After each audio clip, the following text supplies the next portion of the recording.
Hello, so I'm going to talk about my presentation.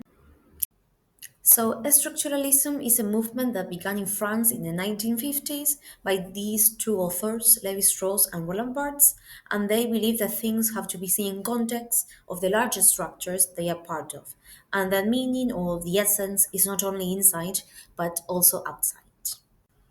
They got their inspiration from this man, Saussure, because of three ideas. Saussure emphasized that the meaning we give to words is purely arbitrary, and he also emphasized that the meanings of words are relational, no word can be defined in isolation from other words, and also that language constitutes our world. It doesn't just record it or puts a label on it. So, what do structuralists do? They analyze the narratives relating the text to some other larger structures, as I said before, and they interpret literature with some underlying parallels, like we did in class with the binary oppositions. And they apply the concept of systematic patterning and structuring to the whole field of not only Western culture, but across other cultures as well. Then we have narratology, that is a branch of structuralism, which focuses on how narratives make meaning. And there is a distinction between story and plot. Story is the actual sequence of events as they happen, and they have to move chronologically. And then plot are those events, ordered, edited, packaged, and presented as what we recognize as narrative. There is no need for them to move chronologically because sometimes they move backwards with some flashbacks or move forwards to give a hint of what is going to happen. One of the author is Aristotle, and he identifies character and action as the essential elements in a story.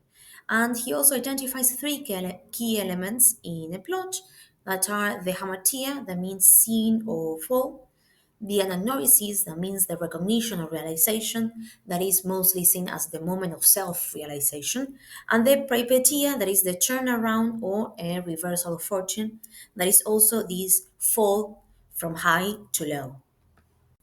The next one is Vladimir Prok, who is a Russian formalist, and he analyzed Russian folk tales. And after that, he came up with a list of a basic repertoire of 31 functions.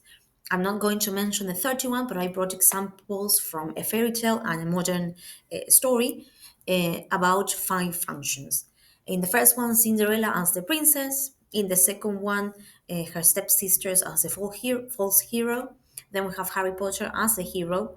Then we have Ron and Hermione as the helpers who help the hero to conquest their aim. And the last one, Voldemort as the villain. The next one is Jeanette, and he focused on how the story is told and the process of telling itself.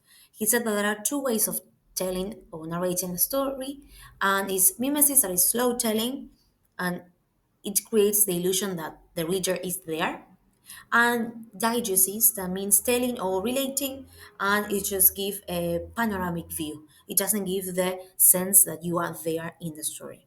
And he also pay attention to focalization, that is the point of view from which the story is told. And there are two types: external, that there is a focalization outside the character depicted, or internal focalization, that the focus is on what the characters think and feel, on their emotions. And he also said that there are different types of narrator. We have the covert narrator, that is just a voice telling the story, and an overt narrator, that is part of the story. Most of the time, it's a character in the story that has a gender, a personality, an appearance. And inside this overt narrator, there are two different types: heterodiegetic, that is an outsider, is not part of the story, or a homodiegetic, that is an insider, that it is part of the story, one of the main characters. And then we have the post colonial theories that emerged to analyze the impact of colonialism on former colonies, cultures, and identities. And then we have the post colonial theories that emerged to analyze the impact of. One of the first authors is Baba. And he focused on this idea of hybridistry, that is this new identity that emerges from the mixture of colonizer and colonized. And he said that if the third space is created, that is when new identities are formed, new identities that resist this binary opposition of colonizer and colonized. And we also have mimicry that he says happens when the colonized imitate the way that the colonizer dresses or behaves or talks, but at the same time they try to resist. Then we have Spivak, that she talks about the subaltern and representation, and she talks about how some voices are silenced, and how the story is always told from the perspective of the colonizer. There, I posted a picture of the discovery of America, and well, this is of course told from the colonizer's perspective, or drawn from the colonizer's perspective. And she says that even well meaning attempts to give voice to the subaltern can reinforce this idea of colonial power when they ignore their real experience or context or how they feel. Last but not least, we have Said.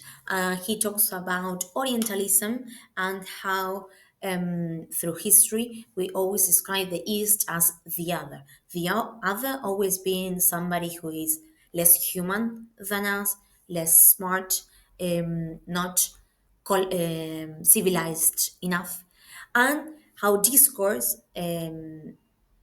perpetuates this or reinforces this idea of colonial domination through language.